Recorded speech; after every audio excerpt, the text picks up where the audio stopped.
James Brown, do you remember... You know you didn't tell me your name. My name's Michael Dean. Hi, Mike. Do you remember the first music you ever heard? I better say yeah, because if I don't, I sound like I'm 50 years old. Yeah, I remember. What was the first kind of music you were attracted to? Was it gospel music or...? No, the first music I was attracted to was guitar, rhythm and blues. The old blues, you know. A fella playing guitar with a bottleneck around his finger, you know.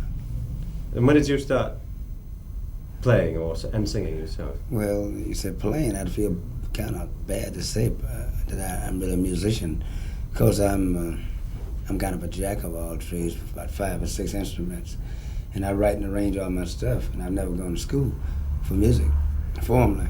But I guess I play about 6 instruments, and I started playing the harmonica, which I've never played on a record yet, and I still yet want to play one on a record.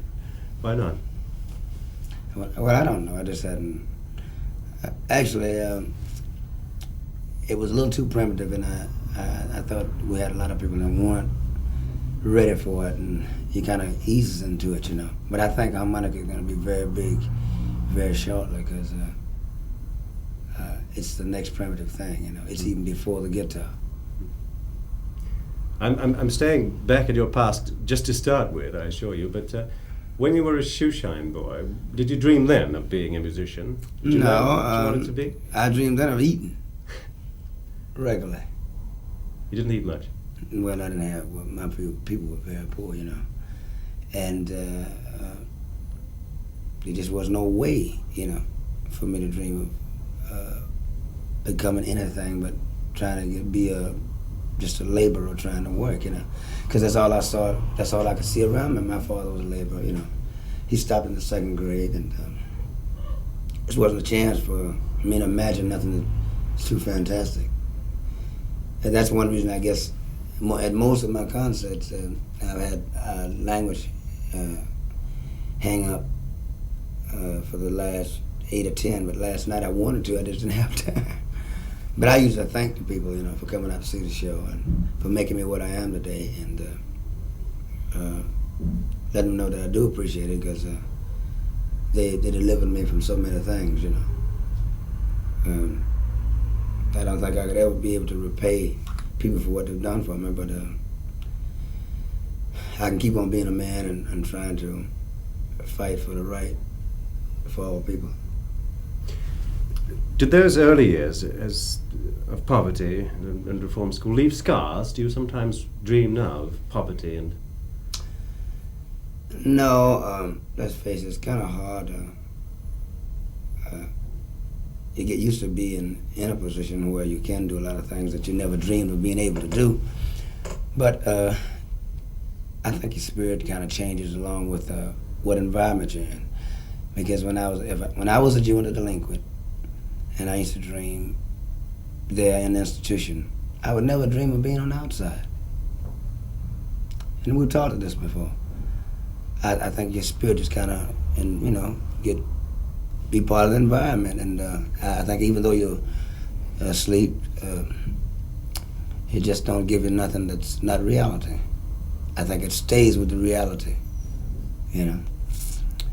And I just never dreamed of nothing outside. So the same way now that I'm able to do a lot of things that I never thought I'd be able to do, or I never dreamed of being in poverty. It just don't happen. I don't know, maybe some other people have it much different, and it happens different with them, but not with me, I don't know. But I always remind myself, because I go back, I go out in the countries and I see homes where 15, 18, 20 people in 2 rooms, you know. And maybe it's one lady, or maybe an elderly man taking care of family. And I'll go around and seeking I find anybody with any land for sale, and I bring back deeds to them, you know. I think of the old Robin Hood days and the Jesse James stories.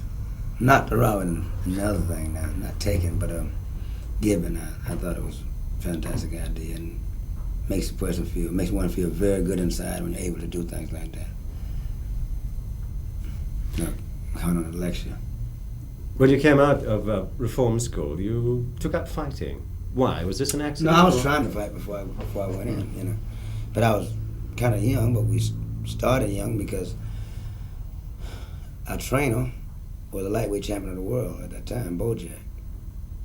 He was from Augusta and also a shoeshine boy.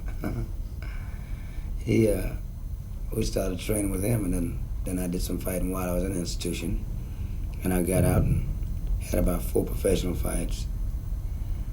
And I don't know how I got into the singing bit. I think that was the only thing left because boxing just didn't seem to have it or something. It's a little too slow. And it hurts. Well, it hurts, but it's like football or rugby, anything you play, you get used to it, you know. And you don't worry about the knocks if you can make some progress. Were you any good? I don't know. If you'd asked me, am I good at singing and dancing, I couldn't answer that either. I got a pretty good reputation from boxing, but I'm a peaceful man. From the beginning, was it soul, musically, that interested you most, or was it all?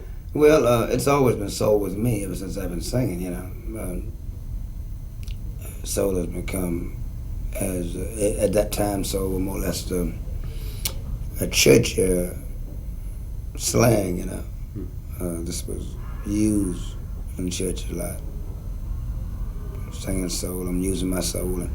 And eventually it come out of the church because they found that most of the rhythm and blues singers had come out of the church, so they named them soul singers, you know. I guess as far as I can remember back, I was a soul singer.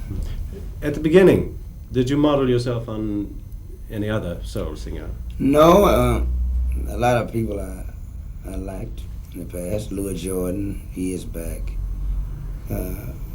Old singers like Winona Harris, Roy Brown, and maybe a lot of the music people don't know what I'm talking about. It's and I'm not pushing King Records now. But you do find these singers in the King catalog, and they got a lot of originality, a lot of things that you hear people try to do today. It's their life they sing about. And then later on I like B.B. King a lot, you know. But my thing, I had to get the way I felt it. And I thought that I would be able to deliver better doing it the way I feel, you know. It's one thing I've always tried to do is be unlike anybody else.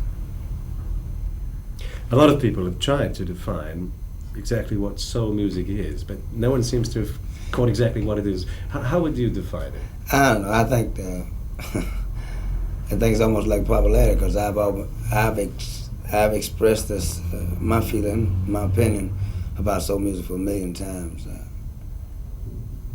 Soul music is just it's the deprivation of a man, and this is the thing he sang about.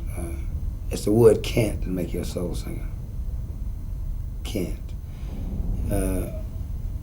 I think one thing that's made a black man is more heavier for soul coming from the States is because of the fact that he's had extra hard knocks, and he's lived with the word "can't" for so long. So every time he can sing about it, it kind of comes out a little bit stronger.